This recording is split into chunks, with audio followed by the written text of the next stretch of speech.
In 2020, an employee at Vertafore accidentally exposed 27.7 million Texas driver records, names, addresses, birth dates, and license numbers by storing 3 data files in an external storage location. No malicious hacking, no bad intentions, just routine work that went wrong, and the company didn't even discover it themselves. A third party had to tell them. That's the exact problem Microsoft Purview Data Loss Prevention, DLP for short, solves. It's not built to stop hackers. It's designed to stop your own people from accidentally leaking sensitive data. By the end of this episode, you'll know what Microsoft Purview DLP really is, why every business needs it, and how it quietly watches over your data across email, files, chats, devices, and even AI tools. The data leak problem. Why DLP exists. Before we talk about the solution, let's understand the scale of the problem. Here's a number that matters. 58% of data leaks are accidental. Not malicious, not some sophisticated attack, just someone forwarding an email to the wrong person or attaching the wrong file. Human error is the biggest security vulnerability most organizations have. And it's getting worse. Last year, 74% of organizations, nearly 3 out of 4, reported a data incident. Yet organizations using disconnected security tools had 2.8 times more incidents. More tools meant more problems, because when your security tools don't talk to each other, you get gaps. And data leaks through gaps. So what did organizations do before DLP? They locked everything down, disabled USB ports, outlawed personal email, restricted everything. The problem? That kills productivity. People need to share files to do their jobs, and when you make it too hard, they find workarounds. They use personal Gmail, upload to Dropbox, or put data on USB drives anyway. The locks become useless. DLP takes a completely different approach. Instead of blocking everything, it watches 3 things: what the data is, who's handling it, and where it's going. Then it enforces rules automatically. The core idea is simple. First, you identify what counts as sensitive: credit card numbers, health records, confidential contracts. Then you monitor that data across all your Microsoft 365 services, email, files, chats, devices. And when someone tries to do something risky, DLP either warns them or blocks the action. It's not about locking people out. It's about catching honest mistakes before they become headlines. The office building analogy. So how does DLP actually do all that? Let's build a mental model. Imagine your organization is an office building with different departments on different floors and different security levels for different areas. The lobby has a reception desk, and that's your identity system. Entra ID. It checks badges at the door. Are you who you say you are? Good, you're in. But here's the thing. Once you're inside, data moves constantly. People walk through hallways carrying files, they take documents to meeting rooms, they send papers through the mailroom, and they bring laptops home at night. And that's where the old approach fails, because checking badges at the front door doesn't tell you what people are carrying out. DLP is like a team of security guards who don't just check badges. They look at what's in people's hands. A visitor walking out with a stack of confidential documents? The guard stops them. An employee putting client files into their personal bag? The guard asks questions. These guards work everywhere in the building. In the mailroom, scanning every outgoing email, that's exchange online. In the file storage room, watching files being shared, SharePoint and OneDrive. In the conference rooms, monitoring chat messages, Teams. And on laptops people take home, Endpoint DLP protecting devices even when offline. And there's a new guard that just arrived, the one standing next to the AI assistant, making sure it doesn't hand sensitive data to the wrong person. That's Copilot DLP. The building gets smarter, but the guards keep up. Exchange online, protecting email. Let's start in the mailroom, because email is still the most common way data walks out of your organization. One wrong reply. All, one misplaced attachment, or one moment of clicking send before your brain catches up. That's how most accidental leaks happen. Exchange Online DLP scans every email before it's sent, both the body text and any attachments. And it's not just doing simple keyword searches, it's using deep content analysis, pattern recognition that catches credit card numbers following a specific format and passing a checksum test, proximity detection that finds a name and an address right next to each other, and machine learning classifiers that get smarter over time. Now imagine this. An employee finishes a spreadsheet with customer credit card numbers.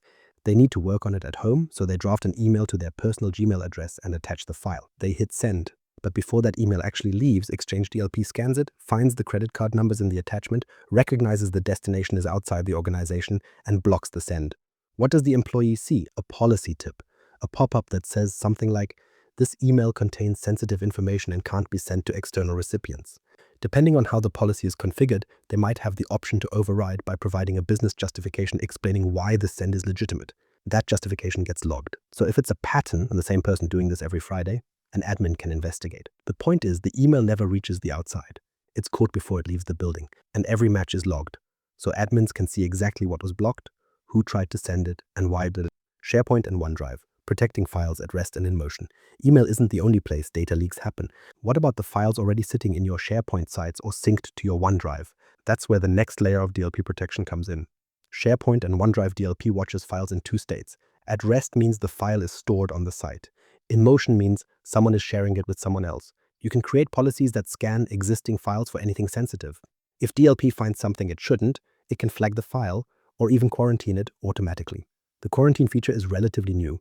When DLP finds a violating file, it moves that file to a secure location only admins can reach. The original file gets replaced with a tombstone file. It's just a plain text message explaining why the file is missing and what the user should do if they think it's a mistake. Think of it as a sign that says, "This file has been secured, talk to your admin if you need it." For external sharing, DLP gets even more specific. You can block sharing to particular domains. Say you have a competitor you don't want receiving your internal documents. Just add their domain to a block list. But here's what makes it really useful. That restriction applies retroactively. If a file was already shared with that domain before you created the policy, DLP can revoke that access. It's not just locking the door going forward, it's checking who's already inside. Let's look at a real scenario. A contractor working with your company accidentally shares a folder marked confidential with the entire organization. That means hundreds of people now have access. DLP detects the sensitivity label on the documents. It sees the sharing activity, and it restricts access to only the intended audience. The damage is contained before most people even realize the folder was shared. OneDrive functions as your personal file vault. You store your files there and work on them. But DLP watches when you try to sync sensitive files to a personal device. Say someone drags a highly confidential document from OneDrive into their local downloads folder. DLP can block that action, because once that file leaves the cloud, you lose control over it. The guard at the door checks what's leaving the building, even if it's from your own desk. Teams DLP, protecting chat and channel messages. Work today doesn't just happen in email or shared folders. A lot of it happens in Teams, private chats, channel conversations, quick messages back and forth, and people share sensitive information there all the time. A project manager types a client's social security number into a chat. An engineer pastes confidential code into a channel with external guests. A salesperson drops a credit card number into a direct message. No attachment needed, no file required, just text flying across the conversation. Teams DLP scans those messages too. It monitors private chats and channel conversations, and it looks at the message content itself, not just attached files. So if someone types a social security number directly into a chat, DLP catches it. The system can block the message from being sent, show a policy tip explaining why, and log the attempt for review. Let's walk through a specific scenario. You have a channel where you collaborate with external partners. Someone on your team types, "Here's the client's SSN 123456789." Before that message appears in the channel, Teams DLP scans it. It recognizes the social security number pattern. It sees the message is heading to a channel with external guests, and it blocks the message from being sent. The person who typed it sees a warning. The sensitive number never reaches the channel. And an alert gets logged for the compliance team. Teams feels informal. People treat it like instant messaging. They type things they'd never put in an email, but a leaked SSN in a Teams chat is just as damaging as one in an email attachment. DLP treats them exactly the same way. Endpoint DLP, protecting devices. So we've put guards in the mailroom, the file storage, and the conference rooms. But what about the actual device someone is using right now? Think about a laptop at a coffee shop, a desktop in a home office, or a device on a plane with no internet connection. That's where Endpoint DLP steps in. Endpoint DLP extends protection to the physical device itself, including Windows and Mac OS. It watches everything that happens on that machine, and it can block or audit actions that no cloud-based policy can reach. Things like copying files to a USB drive, printing a confidential document, uploading to a personal cloud service like Dropbox, pasting sensitive text into an unapproved browser, or even sending files over Bluetooth. Here's something that surprises most people. Endpoint DLP works even when the device is offline. The policies are cached locally on the machine, so if someone on a plane tries to copy a confidential file to a USB drive, DLP still blocks it because the rules are already on the device. They don't need to phone home. How does it work? A small agent runs on the device. It uses the same deep content analysis we talked about earlier, pattern recognition, proximity detection, machine learning. But instead of scanning email or SharePoint, it scans content as it moves across the device. When you copy a file, paste text, or try to print, the agent checks it every time. It's watching everything that touches sensitive data. Let me give you a concrete example. An employee opens a file labeled highly confidential and copies a section of text to paste into a personal Gmail tab. Endpoint DLP detects the sensitivity label on the source file, sees the paste is going to an unapproved browser, and blocks it. A warning pops up explaining why, and the action never completes. Endpoint DLP covers a lot of ground. Copying to a USB drive gets blocked, printing a confidential document gets blocked or audited, uploading to Dropbox or Google Drive gets blocked. Even pasting into an AI tool like ChatGPT gets blocked. And less obvious actions, like copying to a network share or a remote desktop session, can also be monitored. Getting devices set up is done through Intune or group policy. Microsoft recommends starting in simulation mode, just like with other DLP policies. You run the policy, see what would have been blocked, review the data, tune the rules, then enforce. No surprises, and you won't break any legitimate workflows. Recent updates have made Endpoint DLP even more powerful. As of 2026, it can detect and block exfiltration of files that haven't been saved yet. Someone pasting sensitive data into a new document and trying to copy it out before ever hitting save. And on Copilot Plus PCs, it can prevent Windows recall from capturing snapshots of sensitive content. The guards on your devices are getting smarter all the time. Copilot and AI DLP, the new frontier. So we've got guards in the mailroom, the file storage, the conference rooms, and on every laptop. But there's a new corner of the office that needs watching, the AI assistant. Microsoft 365 Copilot can access your organization's data, emails, files, meetings, chats. That's incredibly powerful, but it also creates a new risk. When someone asks Copilot a question, they're essentially asking it to pull sensitive information from across your entire organization and hand it to them in a neat summary. Here's the scenario. A user opens Copilot in Word and types, "Summarize the quarterly financials from the confidential folder." Without DLP, Copilot might pull that data and present it in the response. Even if the user has legitimate access, the question creates a new copy of sensitive information in a new context. Once that summary exists in a new document, it can be shared, copied, or leaked, just like any other file. DLP for Copilot changes that by controlling what Copilot can do with sensitive information. It can block Copilot from generating responses that contain sensitive data. In our scenario, Copilot sees the sensitivity label on the quarterly financials, recognizes the content is confidential, and either blocks the summary entirely or excludes the sensitive parts. This protection works across Word, Excel, PowerPoint, Teams, and Outlook, anywhere Copilot appears. Microsoft deployed default DLP policies for Copilot in simulation mode in early 2026, so every tenant has a starting point. But here's the catch. Those default policies are in simulation mode, not actively blocking anything until you configure them. Many organizations think they're protected because they see the policy in the portal, but unless enforcement is turned on, Copilot is still handing out sensitive data. There's another angle too. DLP can protect against the prompt itself. If a user tries to paste sensitive data into a public AI tool like ChatGPT, Endpoint DLP can block that paste using the same agent that blocks USB copies. The risk isn't just what Copilot reveals, it's what your users accidentally feed into external AI models. And here's a recent update that matters. As of 2026, Copilot will not interact with files that carry sensitivity labels at all, no matter where you open them. The label travels with the file and Copilot respects it. That's a clean boundary. If a file is labeled highly confidential, Copilot won't touch it. Avoiding common mistakes. Now, all of this sounds great on paper, but here's the thing. Real-world DLP deployments fail all the time. It's almost never the technology's fault, it's how the organization approaches it. The biggest mistake people make is treating DLP as an IT project.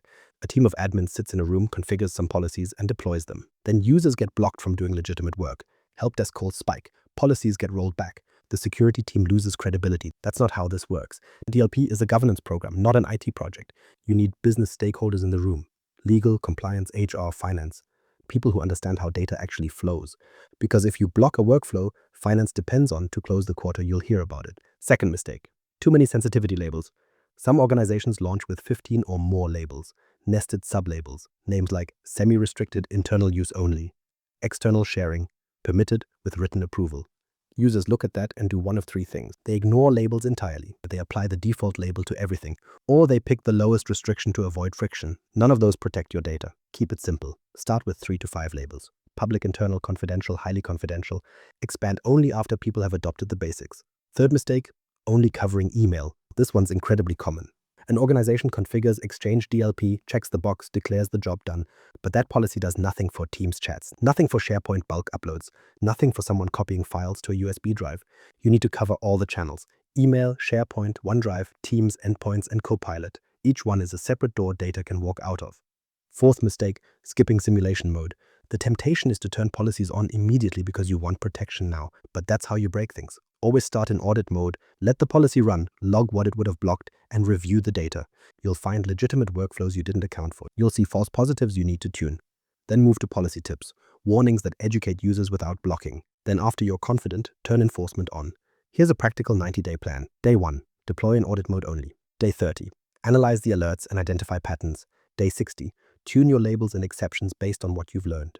Day 90, turn on enforcement, targeting a false positive rate under 5%. Remember the number from the beginning. 58% of leaks are accidental.